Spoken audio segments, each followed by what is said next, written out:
السلام علیکم ورحمۃ اللہ وبرکاتہ نحمده ونصلی علی رسولہ الکریم اما بعد فاعوذ باللہ من الشیطان الرجیم بسم اللہ الرحمن الرحیم رب اشرح لی صدری ویسر لی امری واحلل عقدۃ من لسانی یفقهوا قولی اللہم ارنا الحق حقا وارزقنا اتباعہ وارنا الباطل باطلا وارزقنا اجتنابہ آمین یا رب العالمین۔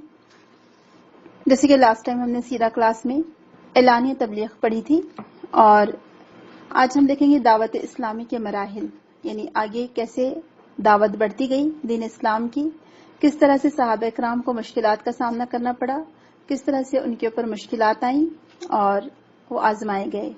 تو یہاں ہم اگر ترتیب دیکھیں، رسول اکرم صلی اللہ علیہ وسلم نے کس طرح سے ایک کے بعد ایک کام انجام دیا اور کتنی اس میں حکمت عملی تھی، کس قدر منظم طریقے سے اس کام کو آگے بڑھایا گیا اور کس قدر خفیہ طریقے سے دعوت پیش کی گئی شروعات میں۔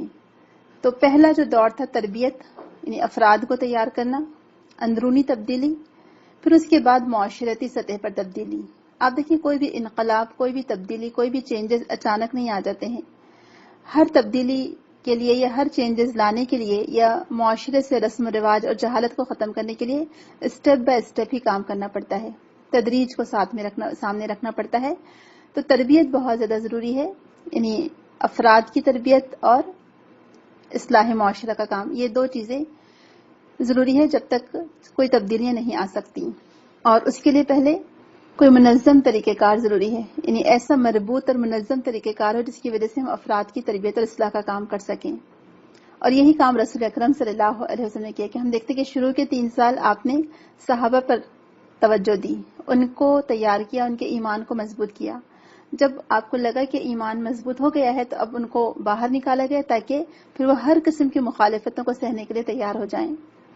بہرحال ہم دیکھتے ہیں کہ اگر یہی طریقہ کار اگر آج بھی ہم استعمال کریں، سیرت النبی کو پڑھ کر آج ہم اسی طریقہ کار کو لے کر آگے بڑھ سکتے ہیں اور معاشرے میں تبدیلی لا سکتے ہیں۔ کیونکہ آپ دیکھیں رسول اکرم صلی اللہ علیہ وسلم کا جو زمانہ تھا وہ تو انتہائی جہالت پر مبنی زمانہ تھا، لڑکیوں کو دفن کر دیا جاتا تھا اور بھی بہت ساری چیزیں ہیں جو ہوتی تھی۔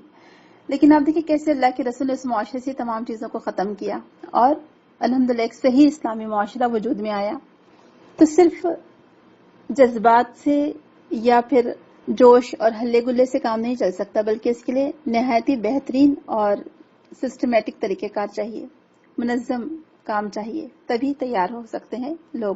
اب جو دوسرا دور تھا مکی زندگی کا، اس میں دشمنوں کا سامنا مسلمانوں کو کرنا پڑا۔ پہلا دور کیا تھا؟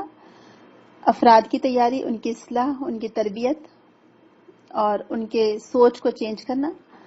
اب دوسرا دور دشمنوں کا سامنا۔ جیسے ہی اعلانیہ تبلیغ شروع ہوئی، جیسے ہی دعوت کو عام کیا گیا، اس کے بعد ہم دیکھتے ہیں کہ لوگوں کی طرف سے اس کے اثرات ظاہر ہونے لگے کہ ان کو یہ بات پسند نہیں آئی ہے، اور یہ دور زیادہ مشکل کا دور تھا، یعنی جس کو آپ ابتلا کا دور کہہ سکتے ہیں۔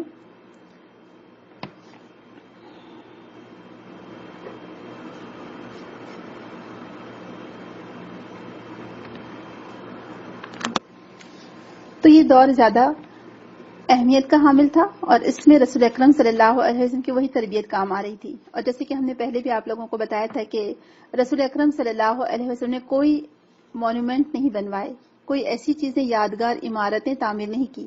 آپ کا مقصد تھا بھی نہیں ہے، آپ کا مقصد تھا کہ اللہ تعالی کی وحدانیت کی تعلیم، توحید کی تعلیم لوگوں تک عام کر دیں، لوگوں تک پہنچا دیں۔ اور اسی بنا پر ہم دیکھتے ہیں کہ رسول اکرم صلی اللہ علیہ وسلم نے اس معاشرے کو شرک سے پاک کر دیا، کفر کا اندھیرا ختم ہوا، جہالت کی تاریکیاں ختم ہوئی اور اسلام کا نور ہر طرف پھیلنے لگا۔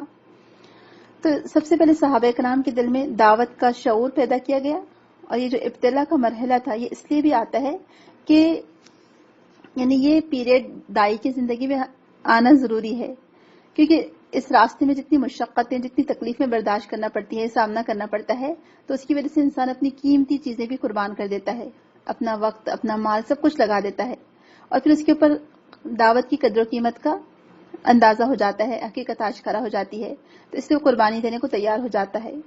اور جب صحابہ کرام اس طرح سے مشکلات کو برداشت کر رہے تھے، تکلیفوں پر صبر اختیار کر رہے تھے اور خاموش دعوت و تبلیغ کا کام کر رہے تھے، تو دوسرے لوگوں کو ان کو دیکھ کر ایک طرح سے ان کے اندر ایک جذبہ پیدا ہوا، موٹیویشن ہوا ان کو، اور انہوں نے پھر اس دعوت کو خود بھی قبول کیا. یعنی صحابہ کو دیکھ کر دوسرے لوگ بھی متاثر ہو رہے تھے. اور پھر ایک دائی جو ہے اپنی کوششوں کو مسلسل تیز کرتا رہتا ہے، آگے بڑھتا رہتا ہے. تو صحابہ کی قربانیوں کی وجہ سے دوسرے لوگ بھی اسلام کی طرف مائل ہونے لگے، اور بہت بڑی بڑی شخصیات بھی اسلام کو قبول کرنے کے لیے تیار ہونے لگی. صحابہ کرام نے اس طرح سے ایمان کو اپنے مضبوط کیا تھا کہ دیکھنے والے حیران ہو جاتے کہ اتنی تکلیفیں برداشت کرنے کے باوجود بھی وہ ایمان سے پیچھے نہیں ہٹے. ظاہر سی بات ہے کہ اسی بنا پر جو سابقون الاولون ہیں ان کا بہت بڑا درجہ ہے. اللہ تعالیٰ کے یہاں بھی ان کے درجات بہت زیادہ ہیں، اور دنیا میں بھی اللہ تعالیٰ نے ان کو بہت عزت عطا کی. اور یہ بات ان کو رسول اکرم نے سمجھا دی تھی کہ اگر کسی مومن کو کوئی کانٹا بھی چبھتا ہے یا کوئی تکلیف پہنچتی ہے تو اللہ تعالیٰ اس کا ایک درجہ بلند فرما دیتے ہیں یا اس کا ایک گناہ معاف کر دیتے ہیں. یہ صحیح حدیث سے ثابت ہے، صحیح مسلم کی حدیث سے.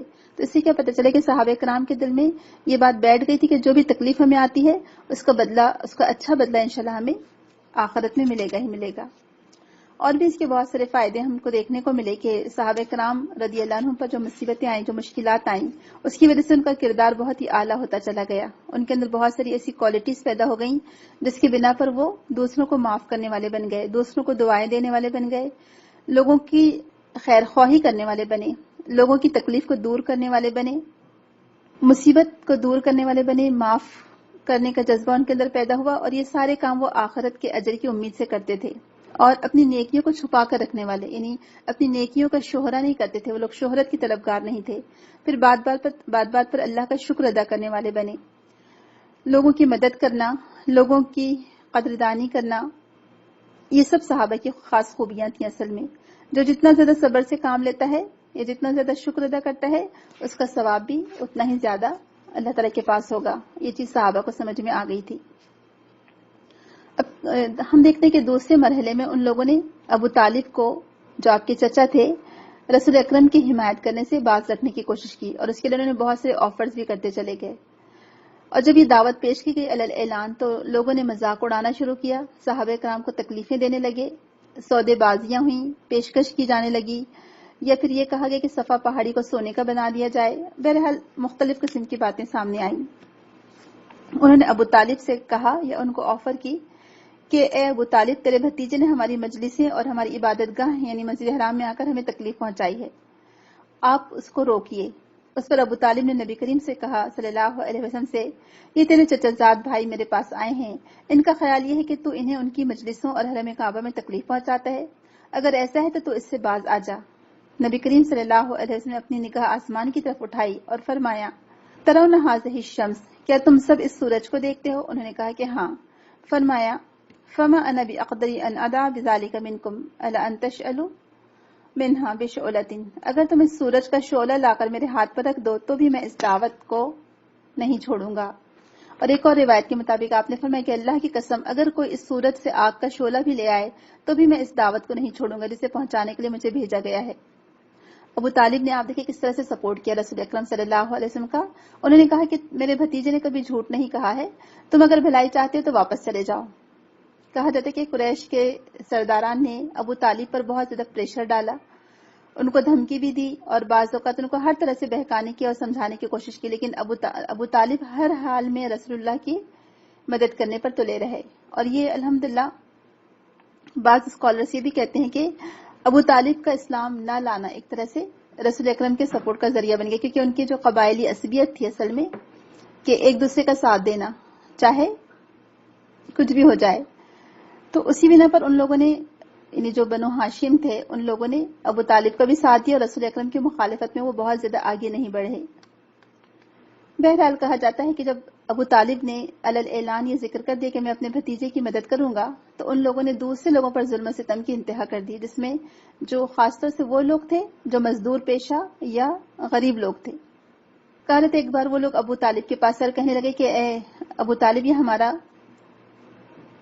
طاقتور شخص ہے، عمارہ بن ولید ایک لڑکا ہے، خوبصورت ترین فرد ہے ہمارے خاندان کا، ایسا کریے کہ آپ اس کو اپنا بیٹا بنا لیجئے اور آپ محمد کو ہمارے حوالے کر دیجئے صلی اللہ علیہ وسلم کو.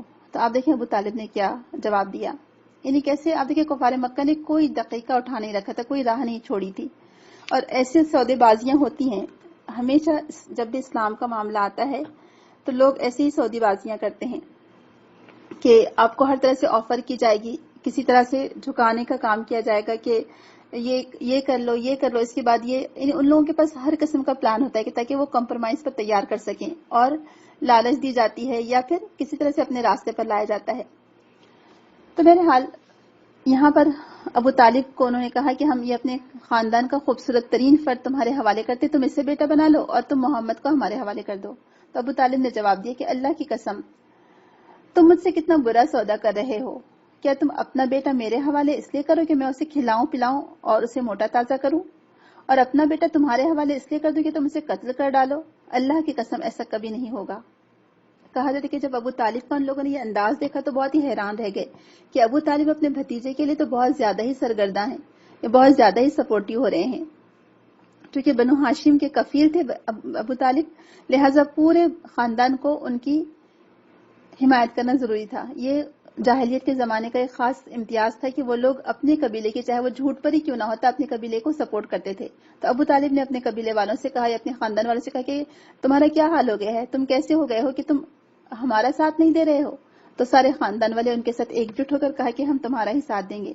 لہٰذا ہم دیکھتے ہیں کہ اگر جب آگے بڑھیں گے ہم، جب شعبہ ابی طالب تھا، وہ جو گھاٹی میں 3 سال محصور کر دیا گیا تھا، مسلمانوں کو بائیکاٹ کر دیا گیا تھا، تو اس میں تمام لوگ تھے، مسلمان بھی اور نان مسلم بھی، اور جو نان مسلم تھے بنو ہاشم کے، وہ اتنی تکلیفیں اٹھا رہے تھے لیکن انہوں نے کوئی شکایت نہیں کی۔ تو آپ دیکھیں یہی اس وقت جو قبیلہ پرستی تھی، اور یہ چیز اس وقت رسول اکرم کے لیے مددگار ثابت ہوئی، سپورٹیو ہونا۔ تو بہرحال یہ کام کون سا کام تھا جس کے لیے رسول اکرم نے اتنی تکلیف برداشت کرنے کا ارادہ کیا، کہ انہوں نے کہا کہ تم اگر میرے ایک ہاتھ پر سورج بھی رکھ دو اور ایک ہاتھ پر چاند، تو بھی میں اس کام سے باز نہیں آنے والا۔ یہ کام کوئی عام کام نہیں ہے، یہاں مجھے اور آپ کو غور کرنے کی ضرورت ہے، اور میری اور آپ کی ذمہ داری بنتی ہے کہ ہم بحیثیت امت مسلمہ اس احساس کو اپنے اندر پیدا کریں، اور اس فرض منصب جو ہمارا فرض منصبی ہے اس کو پہچانیں کہ ہم کو اللہ تعالیٰ نے امت وسط بنایا ہے، کہ کنتم خیر امت اخرجت للناس تأمرون بالمعروف وتنہون عن المنکر، کہ تم ہی وہ بہترین امت ہو جو نکالی گئی ہو، جو لوگوں کو خیر اور بھلائی کی تعلیم دیتی ہو اور برائی سے روکتی ہو۔ تو یہ ذمہ داری ہم سب کی ہے اصل میں، خواہ وہ مرد ہو یا عورت ہو۔ تو رسول اکرم کیا چیز لے کر آئے تھے اصل میں، کہ جب اسلام کو انہوں نے پیش کیا تو ایکچولی اندھیرا ختم ہوا، تو وہ لوگ اندھیرے سے روشنی کی طرف آئے، جہالت سے علم کی طرف آئے، جو اس وقت اگر وہ ہم لوگ کہتے کہ اسلام دقیانوسی ہے یا اسلام بیکورڈ ہے، نہیں، اس زمانے کے جو رسم و رواج تھے وہ دراصل بیکورڈ تھے، تو اس سے اسلام آپ کو جدیدیت کی طرف لے کر آتا ہے، ایڈوانسمنٹ کی طرف لے کر آتا ہے، سبحان اللہ۔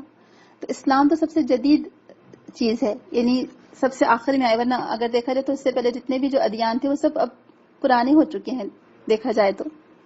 تو بہرحال ہم دیکھتے ہیں کہ رسول اکرم صلی اللہ علیہ وسلم کے اندر وہ تمام صلاحیتیں موجود تھیں جو کہ ایک لیڈر، ایک رہنما میں ہونی چاہیے، جو ایک دین کے دائی میں ہونی چاہیے، اور آپ کو دیکھ کر ہی تمام صحابہ آپ سے سیکھتے چلے گئے۔ تو جب کہا جاتا ہے کئی دفعہ ایسا ہوا کہ ابو جہل آپ کے پاس آیا اور اس نے آپ کے اوپر حملہ کرنا چاہا، 2 دفعہ کا ذکر ہے کہ ابو جہل آپ کے پاس آیا، اور ایک دفعہ کا ذکر ہے کہ ابو جہل نے آپ کے منہ پر تھوک دیا تھا، لیکن وہ آپ تک پہنچا نہیں، لیکن لوگوں نے کہا، جب کہا جاتا ہے کہ اس وقت حمزہ رضی اللہ عنہ بہت بہادر شخص تھے، بالکل ینگ سے تھے، اور رسول اکرم کی عمر کے ہی ہوں گے، کیونکہ دونوں کو ایک ہی نے دودھ پلایا تھا، تو دونوں دودھ شریک بھائی بھی تھے ویسے۔ تو کہا جاتا ہے کہ کسی مکان پر ایک لونڈی یہ کھڑا منظر دیکھ رہی تھی کھڑے رہ کر، جیسے حمزہ رضی اللہ عنہ کہیں شکار سے واپس ہے، اور وہ بالکل یعنی اس وقت ایسا سمجھے کہ الگ الگ قسم کے لوگ تھے، کچھ ایسے لوگ تھے جو بالکل ہی لا علم تھے، یعنی ان کو معاشرے میں کیا ہو رہا ہے اس کی کوئی خبر نہیں تھی، تو حمزہ رضی اللہ عنہ انہی لوگوں میں آتے ہیں، یعنی غافلین میں سے تھے، ان کو رسول اللہ نے دین اسلام کی دعوت پیش کی تو ان کو اس سے کوئی واسطہ نہیں تھا، کوئی خبر نہیں تھی ان کو، جبکہ ایک چچا آپ کے اتنے سپورٹیو تھے۔ تو یہ حمزہ رضی اللہ عنہ نہ مخالفین میں تھے نہ آپ کے فیور کرنے والے میں تھے، لیکن آپ دیکھیں کیسے اللہ تعالیٰ نے کیسے ان کا دل پلٹ دیا، کہ اس کنیز نے کہا کہ کیا تم اپنے بھتیجے کی خبر نہیں لیتے، کس طرح سے مکہ والے ان کو ذلیل کر رہے ہیں تمہارے خاندان والوں کو۔ تو حمزہ رضی اللہ عنہ کو بہت غیرت آئی، اور وہ فوراً تیر جو ان کے پاس تھا، تیر اور کمان وہ لے کر چلے، اور ابو جہل کہا جاتا ہے وہیں کھڑا ہوا تھا۔ تو ابو جہل نے جب یہ پناہ کو توڑنا چاہا تو حمزہ رضی اللہ عنہ نے کمان مار کر اس کا سر پھوڑ دیا اور کہا کہ تو محمد کی شان میں نازیبہ الفاظ کہتا ہے، حالانکہ میں اس کے دین پر ہوں، اگر تجھ میں ہمت ہے تو دوبارہ ایسی حرکت کر کے دکھا۔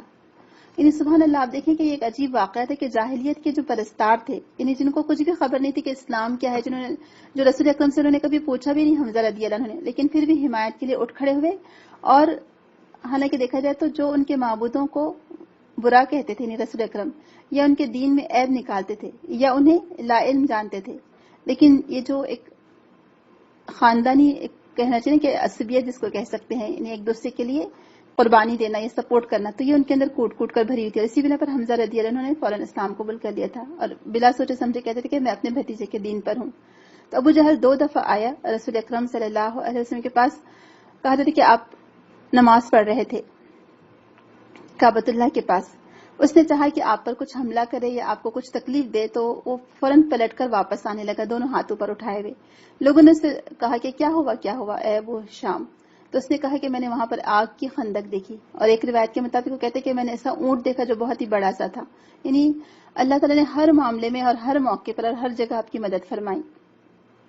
بہرحال ان لوگوں نے اپنے طور پر ہر طرح سے کوشش کی، یعنی کوئی کمی نہیں رہنے دی دشمنی پر اتر آنے میں، لیکن اللہ تعالیٰ بھی رسول اکرم کی مدد فرماتا رہا اور یہ دین کی دعوت کا کام آگے بڑھتا چلا گیا۔ اب دیکھیں کہ ان کے معاشرے میں کوئی ایک برائی نہیں تھی، کئی برائیاں تھیں، کفر، شرک، رسم و رواج، قبائلی عصبیت یا اپنے خاندان کی بیجا حمایت، ایسی بہت ساری چیزیں تھیں، بیٹیوں کو دفن کرنا یا پھر وراثت سے لڑکیوں کو محروم کر دینا، بات بات پر تلوار نکال لینا، یہ بہت ساری چیزیں ہم دیکھتے ہیں اس میں پائی جاتی ہیں۔ لیکن رسول اکرم صلی اللہ علیہ وسلم نے کتنے بہترین طریقے سے، آپ دیکھیں کتنا منظم انداز میں یہ سارا کام کیا کہ شروع میں صرف ہم کو 40 لوگ ملتے ہیں جنہوں نے اسلام قبول کیا تھا، اور ان 40 لوگوں کی وجہ سے کتنے زیادہ لوگوں نے اسلام پھر قبول کیا اور کتنا اسلام پھیلتا چلا گیا۔ تو یہ رسول اکرم کی وہ قائدانہ صلاحیتیں تھیں ماشاءاللہ، کہ اللہ تعالیٰ نے چنا اپنے رسول کو، تو ان کی کوئی خوبی دیکھی تھی جس کی بنا پر اللہ تعالیٰ نے ان کو چنا، تو رسول اکرم کے اندر حکمت بھی تھی، یہ تمام صلاحیتیں موجود تھی جس کی بنا پر رسول اکرم صلی اللہ علیہ وسلم صحابہ کی تربیت فرماتے رہے۔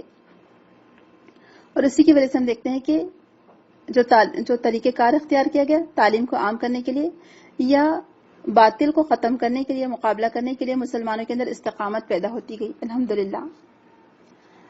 اس کے بعد ہم دیکھتے ہیں کہ دعوت اسلامی میں شکوک و شبہات پھیلانے کے لیے ولید بن مغیرہ کو ان لوگوں نے چنا۔ ولید بن مغیرہ کے بارے میں آتا ہے کہ یہ اپنے اس وقت مکہ کے سرداران میں سے تھا، بہت مشہور شخص تھا اور واقعی میں عقل مند بھی تھا کہا جاتا ہے، اس کی عربی بہت بہترین تھی، یعنی بہت فصاحت اور بلاغت میں یہ بہت آگے تھا کہا جاتا ہے، اور لوگ اس کو اپنی قوم کا عقل مند شخص سمجھتے تھے۔ تو اب ان لوگوں نے کہا جاتا ہے کہ ایک دن یہ سارے گروپ بیٹھا ہوا تھا قریش کا، اور کفار مکہ کے سرداران وہاں بیٹھے ہوئے تھے اور حج کا موسم قریب آنے لگا تھا۔ اس نے کہا کہ اے گروہ قریش، حج کا موسم قریب آ رہا ہے، اب تم دیکھو گے کہ مہمان تمہارے پاس چلے آئیں گے، اور تم نے محمد کا بھی حال سن رکھا ہے، بس تمہیں چاہیے کہ کوئی نہ کوئی ایک بات پر رائے اپنی قائم کر لو اور متفق ہو جاؤ، ایسا نہ ہو کہ تمہارا آپس میں اختلاف کی وجہ سے لوگ تمہیں جھٹلانے لگے اور محمد کی بات کو ماننے لگے صلی اللہ علیہ وسلم۔ تو لوگوں نے کہا کہ اے عبد شمس، تم ہی کچھ کہو اور ایسی رائے کا اظہار کرو کہ ہم سب اس بات کو مان لیں۔ ولید نے کہا کہ تم کچھ کہو، میں سنتا ہوں۔ تو قریش نے کہا کہ ہم کہیں گے کہ وہ کاہن ہے۔ ولید نے کہا کہ نہیں، اللہ کی قسم وہ کاہن نہیں، ہم نے کاہنوں کو دیکھا ہے، وہ کاہنوں کا گنگنانا یا ان کی کافیہ پیمائی نہیں ہے۔ پھر ان لوگوں نے کہا ہم اسے دیوانہ کہیں گے۔ ولید نے کہا نہیں، وہ دیوانہ بھی نہیں ہے، ہم نے جنون کو دیکھا ہے اور اسے جانتے ہیں، اس کی حالت محض گنگنانے کی نہیں ہے، یہ تو کوئی خلجان ہے اور نہ شیطانی وسوسہ ہے۔ قریش نے کہا کہ تب ہم اسے شاعر کہیں گے۔ ولید کہنے لگا کہ نہیں، اس نے یہ بات بھی رد کر دی کہ ہم شعر کی تمام قسموں کو جانتے ہیں، رجس، حرج، جو بھی اس نے نام لیے، وہ شعر بھی نہیں کہتا ہے۔ قریش نے کہا کہ پھر ہم جادوگر کہہ دیں گے۔ تو ولید نے کہا کہ نہیں، جادوگر بھی نہیں کہا جا سکتا، کیونکہ ہم جادوگر کو بھی دیکھ چکے ہیں کہ جادوگر کیسے ہوتے ہیں، اس میں ان کا پھونکے مارنا ہے، نہ ان کا گرہیں دینا ہے، یعنی رسول اکرم صلی اللہ علیہ وسلم یہ سارے کام نہیں کرتے۔ تو پھر قریش نے کہا کہ اے ابو عبد الشمس، پھر ہم کیا کہیں، تم ہی بتاؤ۔ تو ولید نے کہا واللہ اس کی بات میں ایک قسم کی شیرینی ہے، اس کی جڑیں بہت شاخوں والی ہیں اور زمین میں پیوست ہیں،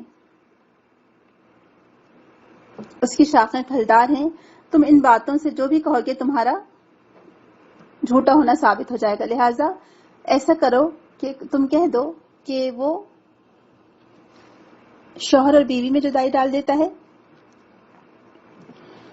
وہ جادوگر ہے جس کے ذریعے باپ بیٹے میں جدائی ہو جاتی ہے، بھائی بھائی کا دشمن ہو جاتا ہے، فرد اور خاندان کے درمیان جدائی پڑ جاتی ہے۔ آخرکار سب لوگوں نے اس کی بات مان لی۔ آپ دیکھیں کہ کیسے وہ پروپیگنڈا کر رہے تھے، اور یہاں یہ بات ہمیں پتہ چلتی ہے کہ اللہ تعالیٰ نے اس کا منظر کھینچا ہے کہ جب لوگ اس سے پوچھ رہے تھے، کیونکہ اس سے پہلے وہ رسول اللہ سے بات سن کر آیا تھا، وہ رسول اکرم سے قرآن کی کچھ آیات سن کر آیا تھا، چونکہ وہ اچھی عربی جانتا تھا، لہٰذا اس کو معلوم تھا کہ یہ کلام نہ شاعرانہ کلام ہے اور نہ ہی یہ کچھ جھوٹی بات ہے، نہ ہی کسی انسان کا کلام ہو سکتا ہے۔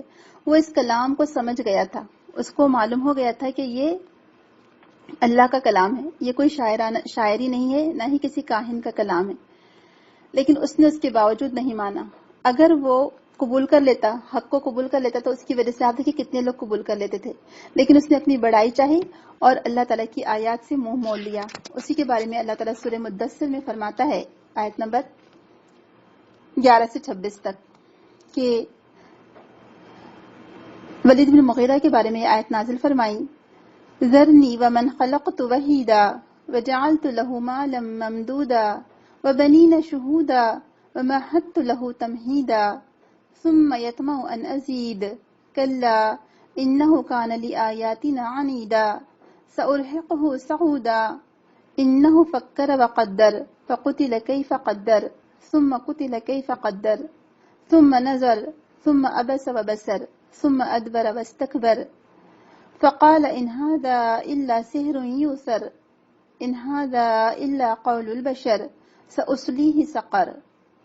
ترجمہ دیکھ لیجئے، مجھے اور اس کو تنہا چھوڑ دیجئے جسے میں نے اکیلا ہی پیدا کیا اور اسے مال وافر دیا اور حاضر باش بیٹے دیے، کیونکہ جو ولید بن مغیرہ تھا بہت مالدار شخص تھا، اس کو بیٹے بھی تھے اور سرداری بھی اس کے پاس تھی، اور اس کے لیے خوب فراخی کا سامان کیا، پھر وہ طمع رکھتا ہے کہ میں اسے مزید دوں گا، ہرگز نہیں، بلا شبہ وہ ہماری آیات سے سخت عناد رکھتا ہے، میں اسے جلد مشکل چڑھائی چڑھاؤں گا۔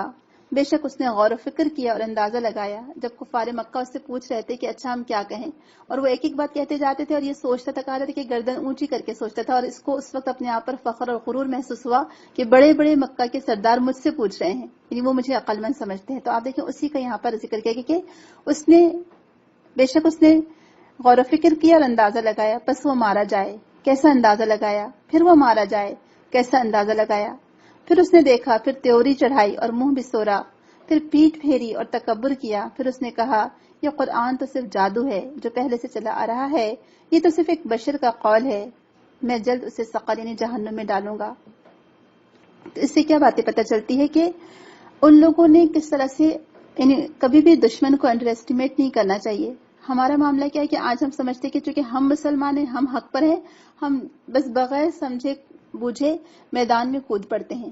ایسے نہیں ہونا چاہیے، ہم کو ایک منظم طریقہ کار اختیار کرنا ہوگا اور دشمن کو انڈر ایسٹیمیٹ نہیں کرنا ہے کبھی بھی۔ آپ دیکھیں کفار مکہ نے ہر قسم کی چالیں چلی۔ اس واقعے سے ہمیں بہت سارے سبق سیکھنے کو ملتے ہیں کہ ان لوگوں نے عصبی جنگ کی رسول اکرم کے خلاف، پھر انہوں نے منصوبہ بندی کی، بڑے بڑے سرداران قریش بیٹھے اور انہوں نے باقاعدہ پلاننگ کی اور تیاری کی، اور ابلاغ کا ہر سورس انہوں نے استعمال کیا، یعنی جو بھی یعنی جہاں جہاں وہ میڈیا کے ذریعے سے، جس طریقے سے اس وقت کا میڈیا تھا بات پہنچا سکتے تھے، وہ پہنچانے کی انہوں نے کوشش کی، تمام اصولوں کا خیال رکھا، اس وقت کے جو تازہ ترین حالات تھے اس کو کس طرح سے وہ آگے لوگوں تک پروموٹ کریں گے، ان سب کو انہوں نے سامنے رکھا۔ اور آپ دیکھیے ان کا یہی کہنا اسلام کے فیور کا بن گیا، سمجھے، یعنی ان لوگوں نے تو اسلام کے خلاف چالیں چلنے کے لیے لوگوں کے درمیان اس بات کو پیش کیا کہ ایک جادوگر ہے یہاں جو درمیان میں جدائی ڈال دیتا ہے۔ جن کو نہیں معلوم تھا ان کو بھی معلوم ہو گیا، اور وہ بھی رسول اکرم کے بارے میں جاننے کے لیے بے چین ہو گئے اور معلومات حاصل کرنے لگے۔ تو آج بھی یعنی جس جدید دور میں ہم جی رہے ہیں، جس ٹیکنالوجی والے دور میں ہم جی رہے ہیں، آج آپ دیکھیں گے کہ مشرکین کا پروپیگنڈا اپنے طور پہ بہت تیاری لیے ہوئے ہیں، انہوں نے ہر قسم کی تیاری کر رکھی ہے، چاہے وہ نان مسلمس ہو، چاہے وہ اہل کتاب میں سے ہو، تو یہ سب کے سب اسلام کے خلاف جمع ہوئے ہیں۔ دیکھا جائے تو ابھی حالت جن حالات سے ہم گزرے آپ جانتے ہوں گے. اور ایکچولی یہ اللہ کے رسول کے خلاف باتیں کر کے یا رسول اللہ کے خلاف اس طرح سے کہہ کر سستی شہرت حاصل کرنا چاہتے ہیں. ایکچولی کیونکہ ان کو تو صرف شہرت چاہیے نا، کیونکہ میڈیا میں ان کا نام آ جاتا ہے، اس وجہ سے سستی شہرت حاصل کرنا چاہتے ہیں. رسول اکرم کا تو کچھ نقصان نہیں ہوگا. اللہ تعالیٰ نے فرمایا کہ ہم کافی ہو جائیں گے آپ کی طرف سے یہ مذاق اڑانے والوں کے لیے. تو مذاق تو اس وقت بھی آپ کا اڑایا گیا، اس سے زیادہ اڑایا گیا تھا. ہم دیکھتے ہیں رسول اکرم نے کیا کام کیا. ہم کو بہت زیادہ پلاننگ اور بہت زیادہ مؤثر طریقے سے ہم کو اپنا کام انجام دینا ہے. بلا وجہ ہم کو ایسی چیزوں میں نہیں لگنا ہے کہ جو ہمارے رسول نے کیا ہی نہیں. رسول اکرم صلی اللہ علیہ وسلم نے اس وقت مذاق اڑانے والوں کا اور دین کے دشمنوں کا مقابلہ کس طرح سے کیا. آج ہم سیکھ سکتے ہیں، ابھی سیرت ہماری چل رہی ہے اور ہم اس سے بہت سارے سبق حاصل کر سکتے ہیں. کہ آپ دیکھیں انہوں نے یہ پروپیگنڈا حج کے دوران استعمال کیا. یعنی وہ جانتے تھے کہ حج کا وقت سب سے بیسٹ وقت ہے جب تمام پوری دنیا سے لوگ آتے ہیں کعبۃ اللہ کے پاس. ہمیں بھی ایسی کوئی پلاننگ کرنی چاہیے کہ ہم کو دین اسلام کی دعوت پہنچانی ہے، ہم کو رسول اکرم کی سیرت کو غیر مسلموں میں انٹروڈیوس کروانا ہے. تو اس کے لیے ہم کیا طریقہ کار اختیار کر سکتے ہیں. آج ہم یہ جو ٹیکنالوجی کا کون سا ایسا سورس ہے جو ہم استعمال کر سکتے ہیں جس سے رسول اکرم کی سیرت ہر فرد تک پہنچ جائے، اسلام کی دعوت ہر فرد تک پہنچ جائے.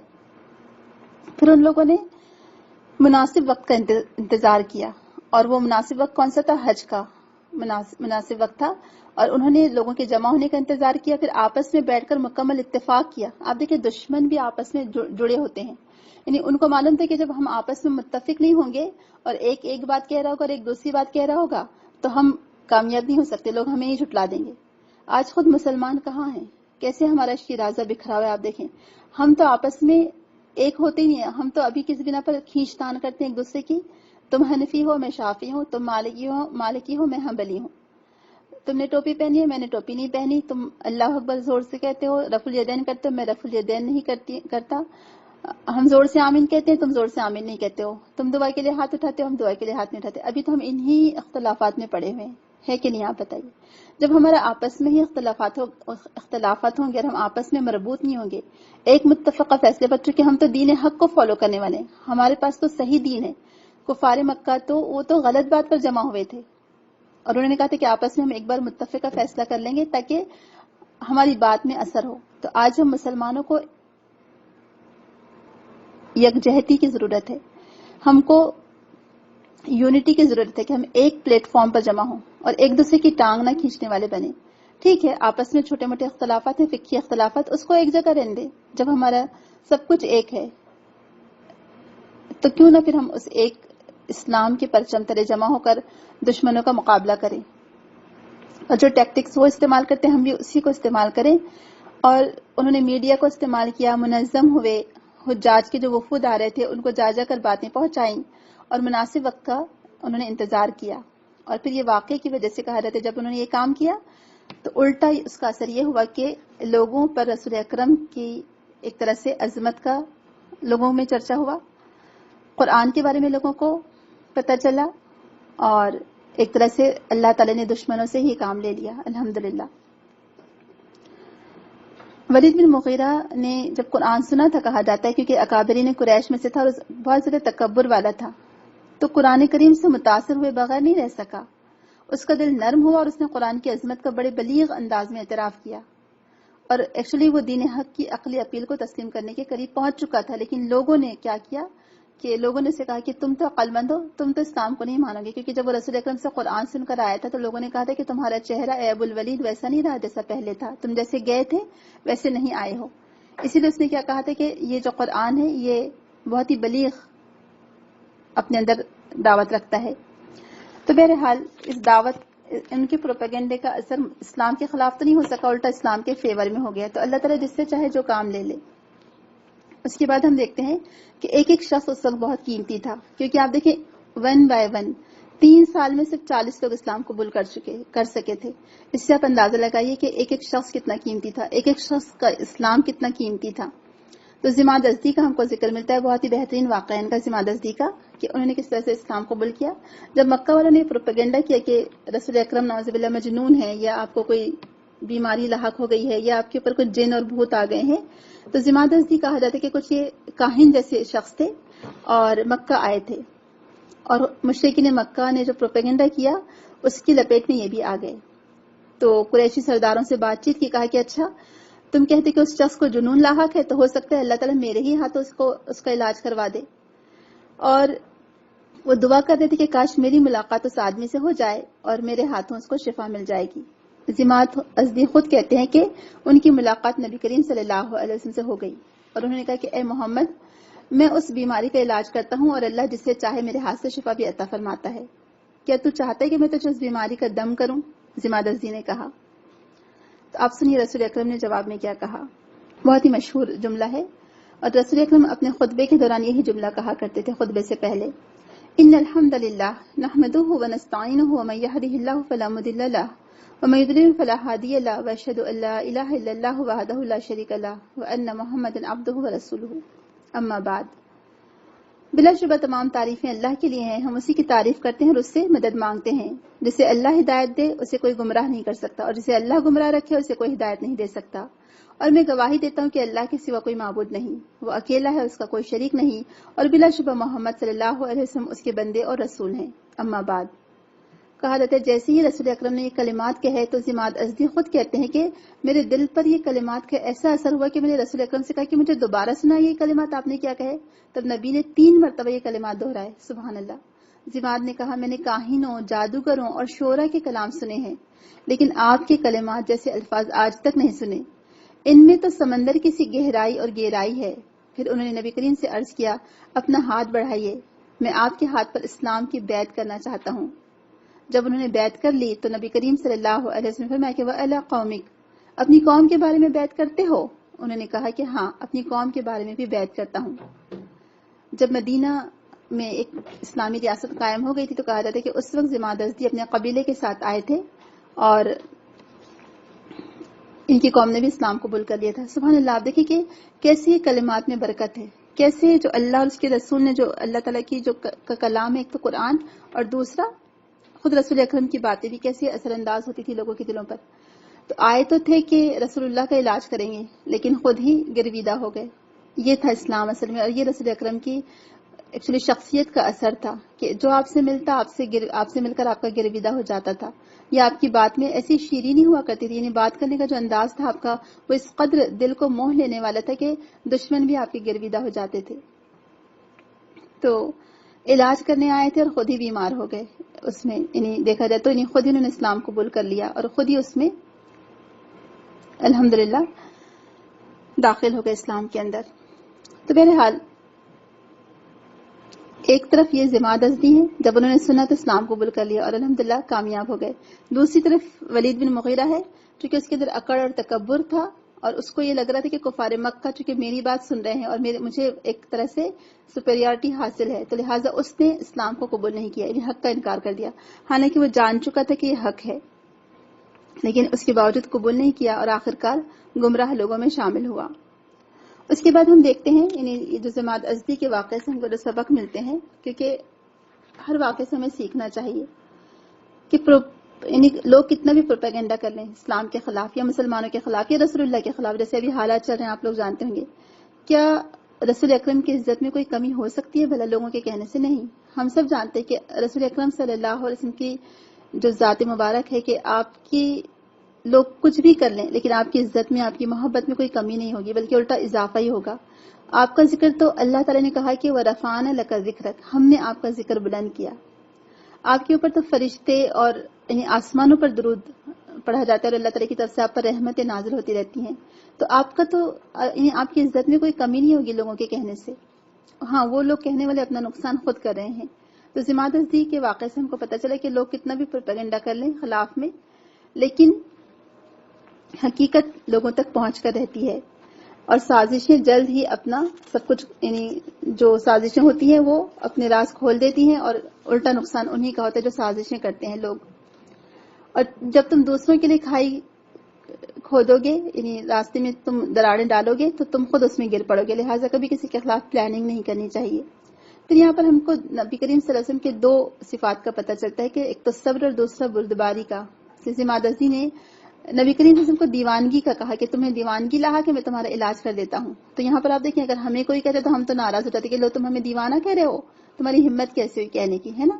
لیکن دیکھیں رسول اکرم نے کتنی صبر سے ان کی بات سنی, ناراض نہیں ہوئے بلکہ نرمی سے کام لیا اور بردباری کا مظاہرہ کیا, جس سے ذمہ کے دل میں ان کے لیے احترام بیٹھ گیا.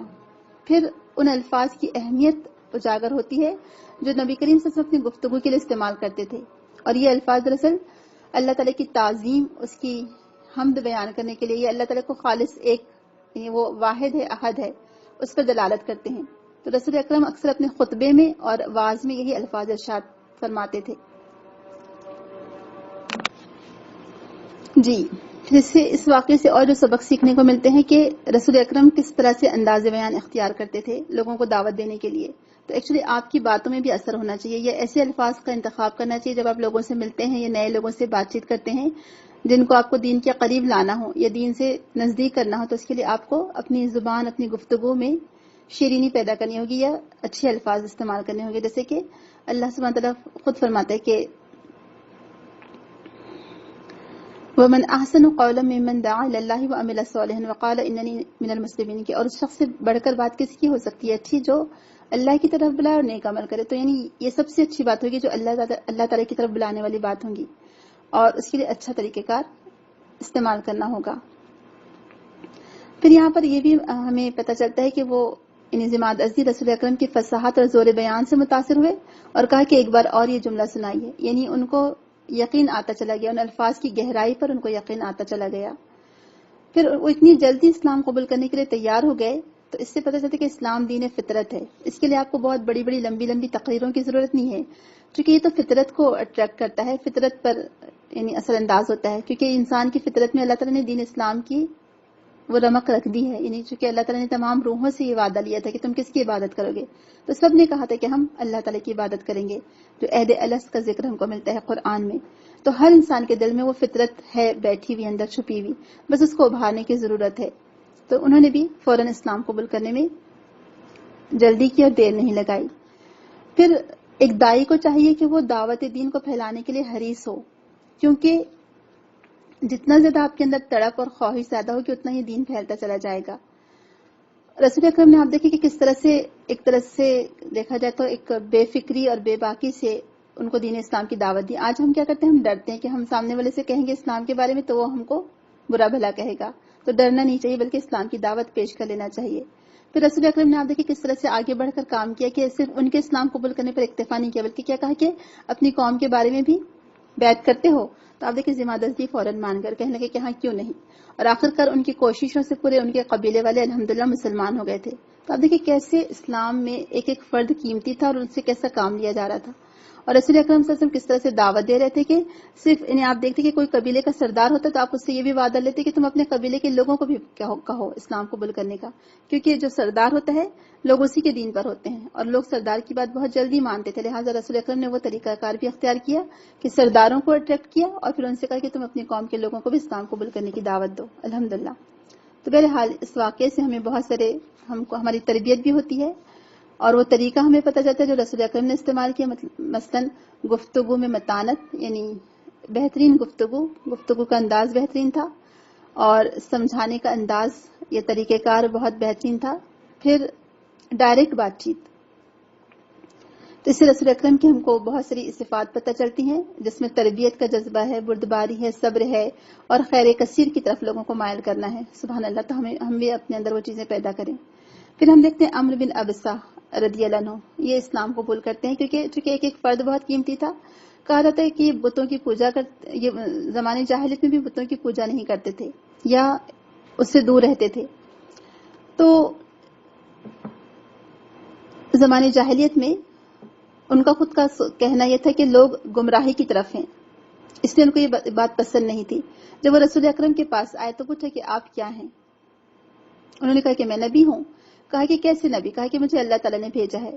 کہا کہ کس چیز کے ساتھ بھیجا ہے؟ تو رسول اکرم نے فرمایا کہ مجھے اللہ تعالیٰ نے صلہ رحمی کرنے, بتوں کو ختم کرنے اور اللہ کی توحید کا ڈنکا بچانے اور اس کے ساتھ کسی کو شریک نہ بنانے کے لیے بھیجا ہے, یہ پیغام دے کر بھیجا ہے. تو عمرو بن ابسہ نے کہا کہ اس عقیدے پر آپ کے ساتھ کون لوگ ہیں؟ تو کہا کہ ایک آزاد ایک غلام، یعنی دونوں لوگوں نے قبول کیا، آزاد لوگوں نے بھی اور غلام لوگوں نے بھی. کہا کہ میں بھی آپ کی اتباع کرنا چاہتا ہوں. تو رسول اکرم نے فرمایا کہ تم اس وقت اس کی استطاعت نہیں رکھتے، کیا تم میرا اور لوگوں کا حال نہیں دیکھ رہے؟ یعنی تم واپس چلے جاؤ، جب میرے بارے میں سنو کہ مجھے اللہ نے غلبہ عطا فرما دیا تو میرے پاس آ جانا. حضرت عمرو بن ابسہ کہتے کہ میں مدینہ واپس لوٹ آیا اور اپنے اہل و عیال کے ساتھ رہا. اور جب میں نے کچھ لوگوں کے بارے میں سنا کہ وہ لوگ مدینہ سے مکہ گئے تھے اور ان لوگوں نے رسول اکرم کی دعوت پر لبیک کہا ہے، تو تب میں مکہ، یعنی ان سے میں مکہ میں ملا اور انہوں نے رسول اکرم صلی اللہ علیہ وسلم سے وضو اور نماز کا طریقہ سیکھ لیا تھا. اس سے بھی آپ دیکھیں کہ کیا پتہ چلتا ہے کہ لوگوں کے اندر دین فطرت کو جاننے کی تڑپ ہوتی ہے، اور زمانے جاہلیت ہی سے بہت سارے لوگ ایسے ہوتے ہیں جو دین حنیف پر قائم رہتے ہیں، بس ان کو تھوڑا سا دھکا دینے کی ضرورت ہوتی ہے اور وہ الحمدللہ اسلام میں داخل ہو جاتے ہیں. تو آپ کو بھی ایسے لوگوں کو ڈھونڈنا پڑے گا. آج مشرکین میں بھی ایسے لوگ موجود ہیں جو بتوں کی پوجا نہیں کرتے. تو بہرحال اس کے بعد ہم یہ دیکھتے ہیں کہ انہوں نے رسول اکرم کی بات کو سنا اور اس کے بعد وہ مدینہ چلے گئے، اور جب انہوں نے لوگوں سے سنا کہ رسول اکرم نے کھلم کھلا اعلانیہ تبلیغ شروع کر دی تو پھر واپس آئے اور رسول اکرم سے نماز اور وضو کا طریقہ سیکھا. اور ان کے دل میں بھی یہ خواہش تھی کہ بتوں کا خاتمہ ہو جائے، کیونکہ اس بات پر انہوں نے خاموشی اختیار کی تھی. اور یہاں پر جو رسول اکرم صلی اللہ علیہ وسلم نے کہا تھا کہ ایک آزاد اور ایک غلام ہماری پیروی کر رہے ہیں، تو ابن کثیر رحمہ اللہ کہتے ہیں کہ یہ توریہ، یعنی ایسا اشارہ تھا، زمانی بات کہنا، کیونکہ یہ الفاظ یعنی آپ نے کھلم کھلا نہیں کہے تھے بلکہ اشارتاً کہا تھا، اور عمرو بن ابسہ سمجھ گئے تھے. پھر انہوں نے کہا کہ آپ واپس چلے جاؤ، اور یہ واپس آ گئے، اور جب تک اسلام کو غلبہ نہ ہو جاتا تم دوبارہ نہ آنا. تو پھر اس وقت چلے گئے، پھر اس کے بعد پھر واپس آئے تھے. تو اس طرح سے آپ دیکھیں ایک ایک فرد اسلام قبول کرتا جا رہا تھا اور لوگ اسلام میں داخل ہوتے جا رہے تھے. تو فیل بن عمرو دوسی کا بھی واقعہ ہم کو ملتا ہے، بہت ہی اچھا واقعہ ہے، انٹرسٹنگ واقعہ ہے. اور جو اس وقت کفار مکہ نے جو میڈیا وار شروع کی تھی کہ لوگوں کو اسلام سے دور رکھنا یا ان کے دلوں میں اسلام کے تعلق سے سازشیں پیدا کرنا یا خلاف بولنا، تو اسی کا شکار عمرو بن طفیل بن عمرو دوسی بھی ہوئے. یہ قبیلہ دوس سے تعلق رکھتے تھے اور یہ بھی حج یا عمرہ کے لیے آئے تھے. یہ واقعہ وہ خود بیان کرتے ہیں. طفیل بن عمرو دوسی اسد الغابہ میں یہ واقعہ بیان ہے کتاب میں، کہ وہ اپنے قبول اسلام کا واقعہ بیان کرتے ہوئے کہتے کہ ایک دفعہ میں مکہ آیا اور جب رسول اکرم بھی مکہ ہی میں تھے تو قریش کے چند لوگ میرے پاس آئے اور کہنے لگے کہ طفیل تو بہت بڑا شاعر ہے. یہ کہا جاتا ہے کہ بہت بڑے شاعر بھی تھے اور بہت مشہور بھی تھے اور اپنی قوم کے نمائندہ بھی تھے، سردار تھے. تو لوگ کفار مکہ ان کے پاس آئے اور کہنے لگے کہ دیکھو ہمارے شہر میں ایک ایسا شخص آیا ہے جس نے ہمارے دین کو چھوڑ کر ہم سے الگ ہو گیا ہے اور ہماری جماعت کو، ہمارے جو یونٹی ہے اس کو پارا پارا کر دیا ہے. اس کی باتوں میں جادو ہے، یہ باپ بیٹے بھائی اور میاں بیوی میں جدائی ڈالتا ہے. ہمیں آپ کے اور آپ کی قوم کے بارے میں شبہ ہے، خدشہ ہے کہ کہیں آپ اس کی باتوں میں نہ آ جائیں، لہٰذا آپ کی اگر جب بھی اس شخص سے ملاقات ہو تو ایسا کریں کہ اس کی کوئی بات نہ سنیں. اور بعض روایت سے بھی پتہ چلتا ہے کہ ان لوگوں نے اتنا ڈرا دیا تھا طفیل بن عمرو دوسی کو کہ انہوں نے اپنے کان میں کچھ ڈال دیا تھا تاکہ وہ رسول اللہ کی بات نہ سن سکیں، یا اپنے کانوں میں انگلیاں ڈالے رہتے یا پھر کچھ چیز ڈال دی تھی کان میں تاکہ رسول اللہ کی بات سنی نہ آ سکیں یا قرآن نہ سن سکیں. کہنے لگے کہ جب میں مسجد حرام پہنچا تو ان لوگوں نے مجھے اتنا ڈرا دیا تھا تو میں نے دل میں سوچ لیا کہ میں اس شخص سے نہیں ملوں گا، نہ اس کی بات سنوں گا.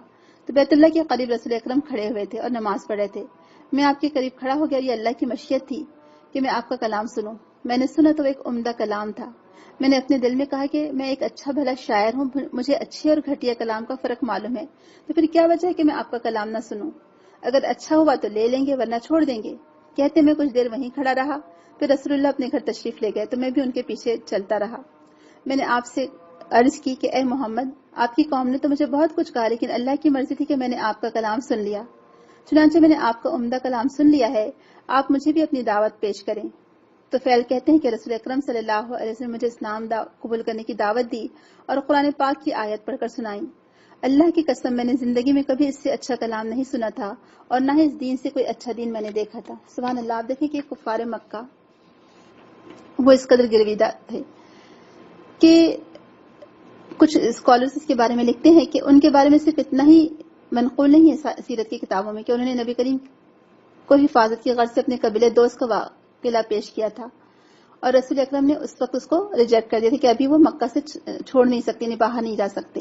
اور طفیل بن عمرو دوسی کے بارے میں کہا جاتا ہے کہ انہوں نے اپنی قوم کو جا کر اپنے قبیلے والوں کو دعوت دی اور ان کو اپنی قوم کی طرف سے بہت مشکلات کا سامنا کرنا پڑا، یہاں تک کہ انہوں نے اپنی قوم کے خلاف رسول اکرم کے پاس وہ واپس اور کہا کہ اے رسول اللہ میری قوم کے خلاف بد دعا کریے کیونکہ وہ میری بات نہیں سنتی. تو رسول اکرم نے فرمایا کہ نہیں، تم جاؤ، اور ان کی یعنی آپ نے ان کی ہدایت کے لیے دعا کی، اور آپ نے کہا کہ تم جاؤ اور دوبارہ دعوت و تبلیغ کا کام کرو. جب وہ دوبارہ گئے تو کہا جاتا ہے کہ ان کے پورے قبیلے والوں نے اسلام قبول کر لیا. اور اسی قبیلہ دوس سے کس کا تعلق تھا، بہت ہی مشہور صحابی ہے ابو ہریرہ رضی اللہ عنہ، وہ بھی اسی دوس قبیلے سے تعلق رکھتے تھے. تو آپ دیکھیں کیسے ایک اتنے قیمتی شخص ملے اسلام کو. تو بہرحال ایک ایک شخص اسلام قبول کرتا گیا، اور یہ کلام جیسے جیسے وہ لوگ سنتے جاتے تھے اس کا اثر ان کے دل میں پڑتا چلا جاتا تھا. آج آپ دیکھیں قرآن آج ہمارے پاس بھی ہے، میرے اور آپ کے ہم سب کے گھر میں قرآن رکھا ہوا ہے. آج اتنا ہمارے پاس ٹیکنالوجی اتنی بہترین آ چکی ہے کہ ہم جب چاہیں قرآن سن بھی سکتے ہیں، جس قاری کی آواز میں چاہے ہم سن سکتے ہیں. لیکن کیا آج ہم پر وہ اثر ہوتا ہے؟ ہم پر نہیں ہوتا وہ اثر.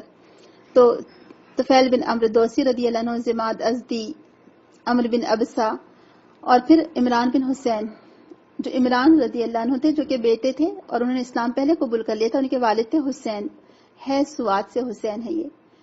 تو کہا جاتا ہے کہ وہ رسول اکرم کے پاس پہنچے اور انہوں نے کہا کہ رسول اکرم کے دروازے پر آئے، جو دار رقم تھا اس کے دروازے پر آئے اور کہا کہ میں نے کچھ سنا ہے کہ تم ہمارے بتوں کے بارے میں کچھ کہتے ہو. تو رسول اکرم نے کہا کہ ان بزرگ کے لیے جگہ بناؤ.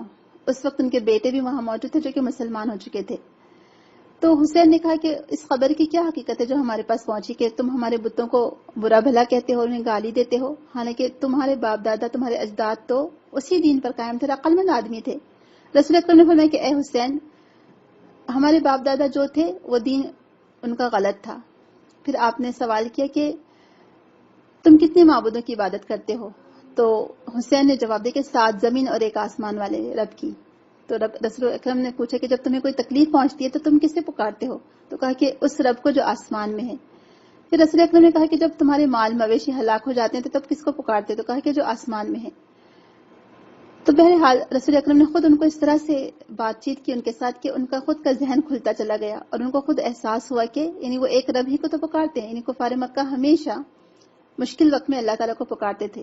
پھر رسول اکرم نے کہا کہ اے حسین مسلمان ہو جا، سلامتی پائے گا.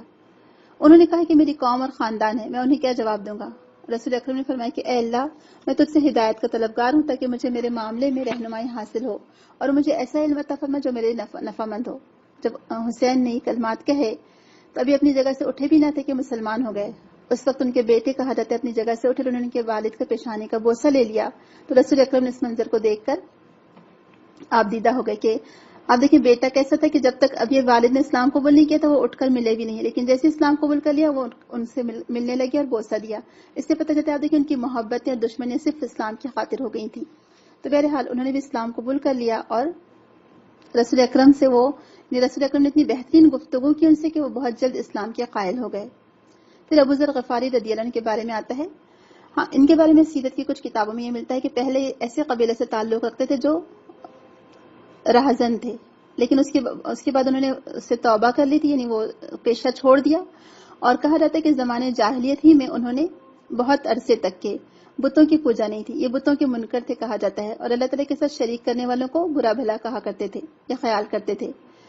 اسلام لانے سے 3 سال پہلے بھی کہا جاتا ہے کہ انہوں نے کچھ نماز کا طریقہ جو تھا ان کے پاس وہ کیا کرتے تھے، دین حنیف کے پابند تھے.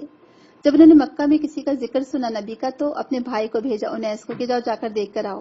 ان کے بھائی گئے اور رسول اکرم کے بارے میں خبر لائی لیکن پوری خبر نہ لا سکے. تو ابو ذر کو چین نہیں آیا اور کہا کہ میں خود جاتا ہوں. جب یہ وہاں پہنچے، مکہ روانہ ہوئے اور وہاں پہنچے تو انہوں نے علی رضی اللہ عنہ کو دیکھا اور ان کو ایسے لگا کہ یہ شاید ہو سکتا ہے اس نبی کے ہی کوئی ہو. اور علی رضی اللہ عنہ نے بھی ابو ذر غفاری کو دیکھا تو علی رضی اللہ عنہ سمجھ گئے کہ کوئی اجنبی مہمان ہے، تو انہوں نے ان کی مہمانی کی اور کوئی سوال نہ کیا. کہا جاتا ہے کہ 3 دن تک وہ علی رضی اللہ عنہ کے مہمان رہے. پھر شام کے وقت علی رضی اللہ عنہ نے دوبارہ دیکھا اور ان کی مہمان نوازی کی. پھر تیسری رات بھی ایسا ہی ہوا.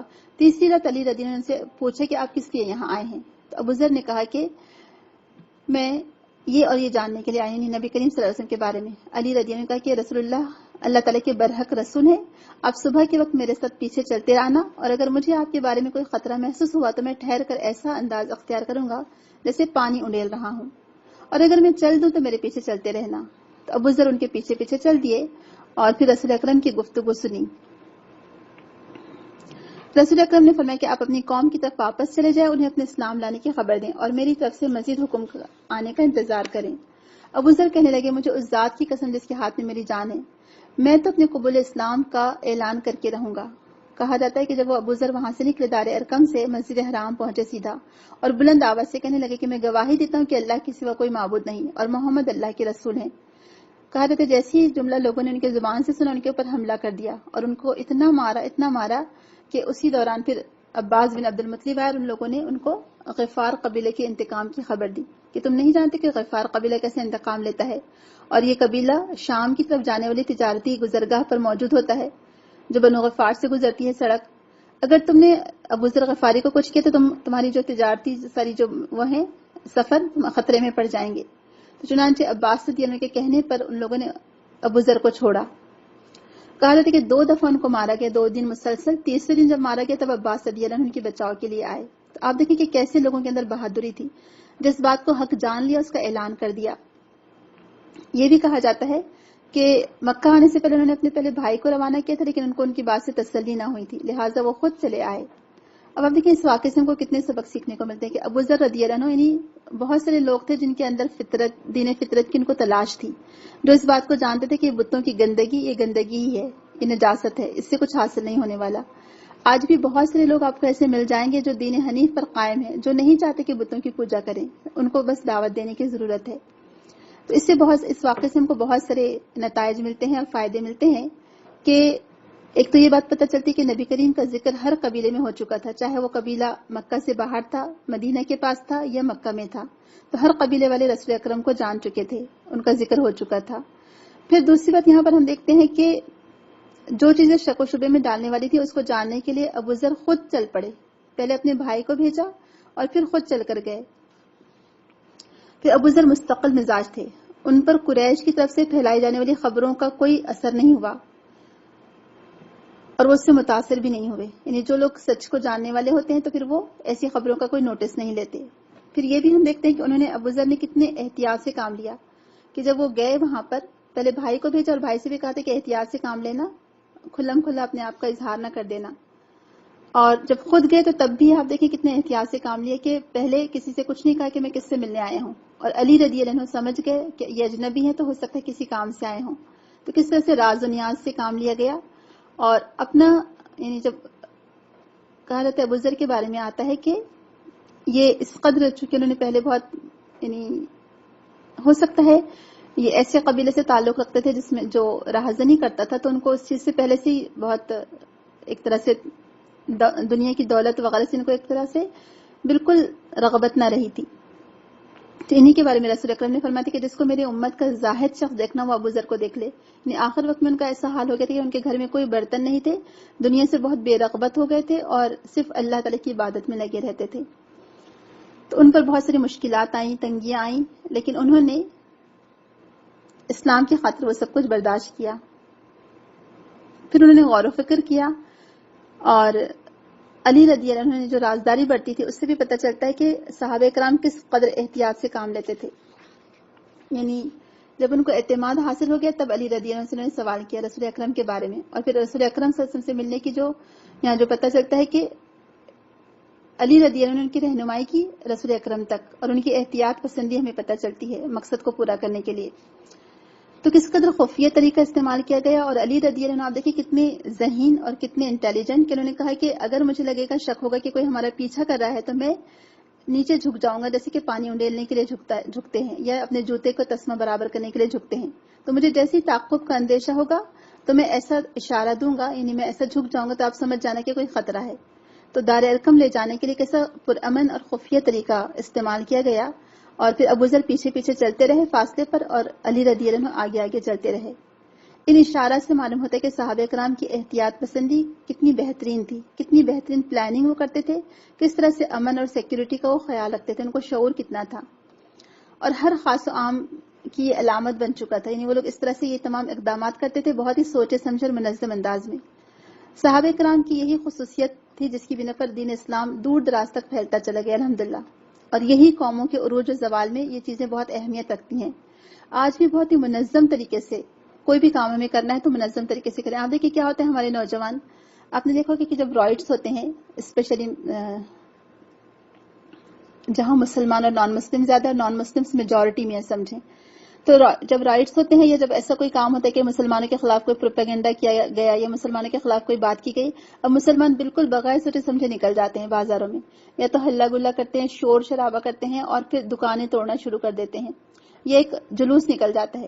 آپ بتائیں اس کے بعد کیا ہوتا ہے؟ پولیس آتی ہے, پولیس الٹا مسلمانوں ہی کو مارتی ہے, الٹا مسلمان بچوں کو لڑکوں کو گرفتار کیا جاتا ہے, ان کی پراپرٹی پر قبضہ کیا جاتا ہے, پھر کچھ نہ کچھ جھوٹے سچے الزام لگا کے وہ نوجوان لڑکوں کو مسلسل جیل کی زندگی گزارنے پر مجبور کر دیتے ہیں.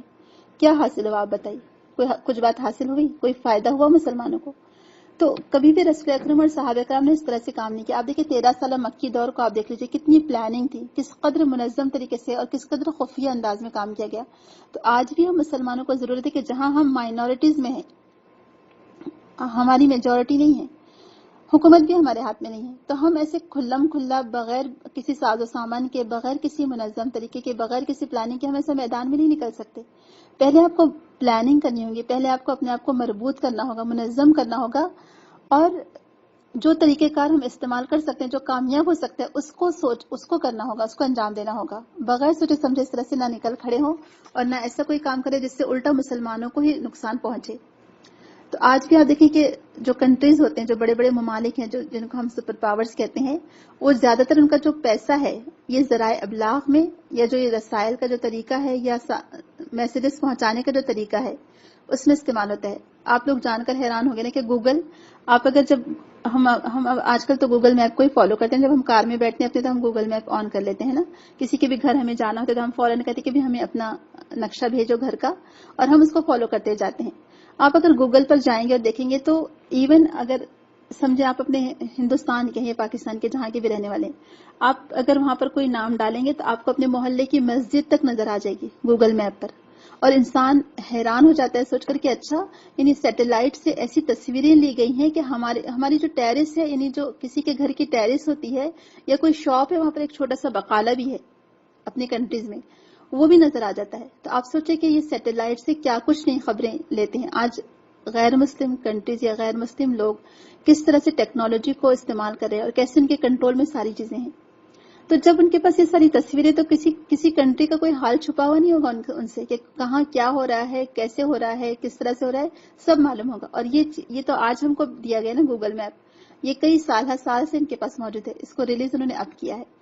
تو آپ دیکھیں کہ وہ لوگ یعنی جو کچھ ہماری خصوصیات ہونی چاہیے تھی مسلمانوں کی, کہ ہر کام کو منظم طریقے سے انجام دینا, ٹیکنالوجی سے فائدہ اٹھانا, ایسے انسٹیٹیوٹ قائم کرنا جس میں یہ پلاننگ کی جاتی ہو. لیکن ہاں آج ہم دیکھتے ہیں کہ ہمارا سارا کام بالکل ہی بغیر سوچا سمجھا ہے, اور آج بہت سارے ممالک میں بہت سارا بجٹ اس کے لیے مخصوص کیا جاتا ہے جو سیکیورٹی سے ریلیٹڈ ہے, یا خصوصی قسم کے جو جیسے ادارے ہیں, انٹیلیجنس وغیرہ اس طرح کی جو ادارے ہیں, اس پر کتنا پیسہ خرچ کیا جاتا ہے. اور ایون جو میسیجز پہنچانے کے لیے یا ایک دوسرے کے راز بچانے یا بیچنے کے لیے جانیں تک لگا دی جاتی ہیں.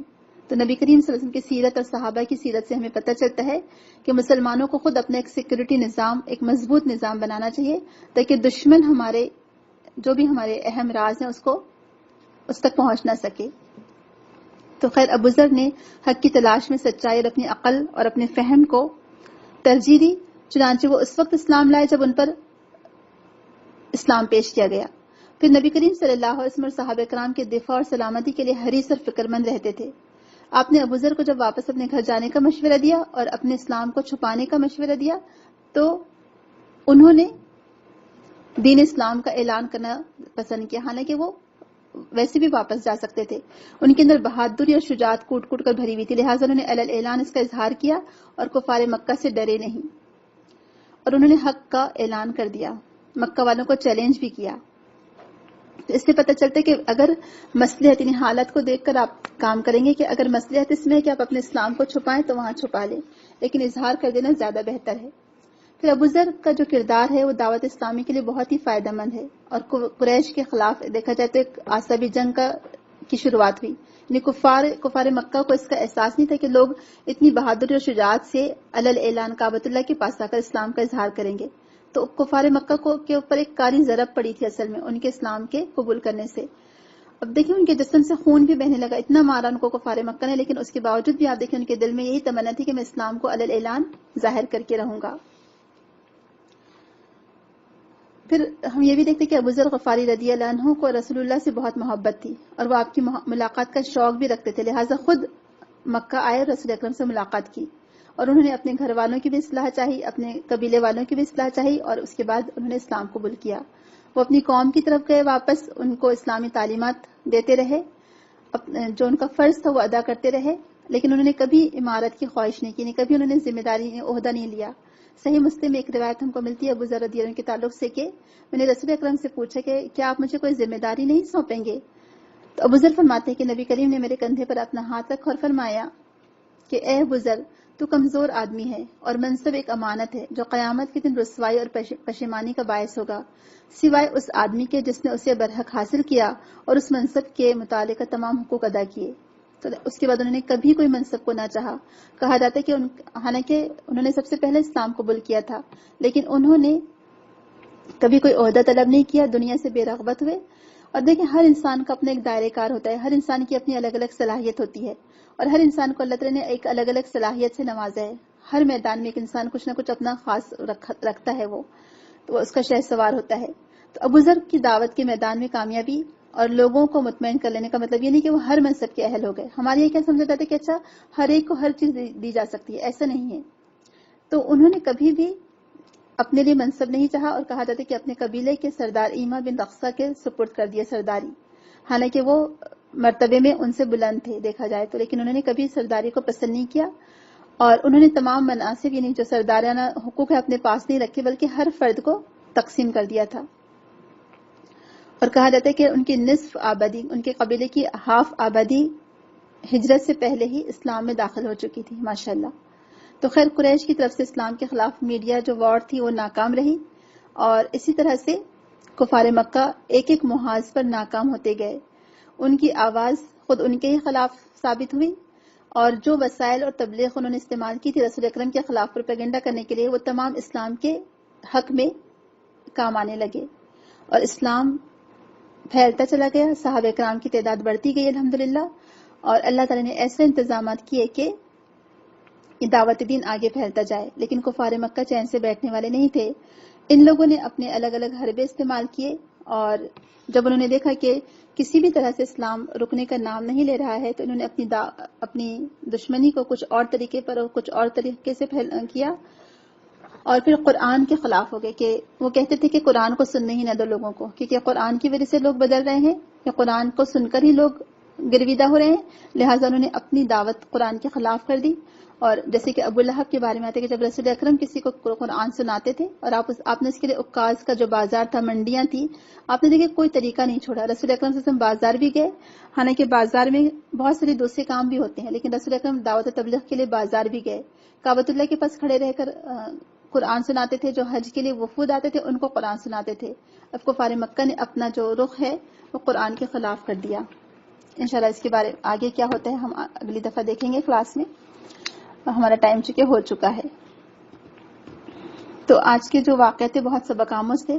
حالت حاضرہ کے لحاظ سے بھی آپ اس پر عمل کر سکتے ہیں، اور اپنی کوششوں کو منظم کریے، کوئی مضبوط کام کریے. جیسے کہ رسول اکرم کے خلاف جو لوگ باتیں بنا رہے ہیں، اس کے جواب میں ہمیں کیا کرنا ہے. آپ یہ سوچیں کہ کون سا ایسا سالڈ کام ہے، سالڈ ورک آپ کر سکتے ہیں جو دیر پا ثابت ہو، تاکہ ان کا وار انہی پر الٹ جائے. اور زیادہ اسلام کی تبلیغ کریے، اور زیادہ اپنے اخلاق اور کردار کو بہتر بنائیے، اور رسول اکرم کی سنتوں کی اتباع کریے. اصل رسول اکرم سے محبت کا ثبوت یہ ہے، اسٹیٹس لگانا نہیں ہے. ٹھیک ہے اسٹیٹس لگا رہے ہیں وہ بھی ایک الگ بات ہے، اس میں کوئی حرج نہیں ہے اسٹیٹس لگانے میں، لیکن ہمارا دین یا ہمارا کردار اور ہمارا اخلاق ہمارے اسٹیٹس سے نہیں پہچانا جاتا ہے. اللہ تعالیٰ یہ دیکھیں گے کہ ہم نے کیا سالڈ ورک کیا تھا، ہم نے کیا کام کیا تھا، ہم کو رسول اکرم سے واقعی میں کتنی محبت تھی، ہم کو رسول اکرم صلی اللہ علیہ وسلم کی سنتوں سے کتنی محبت تھی، رسول اکرم کے مشن سے ہمیں کتنی محبت تھی، اور رسول اکرم کے مشن کو آگے پہنچانے کے لیے ہم نے کیا عملی کوشش کی، یہ دیکھے گا اللہ تعالیٰ.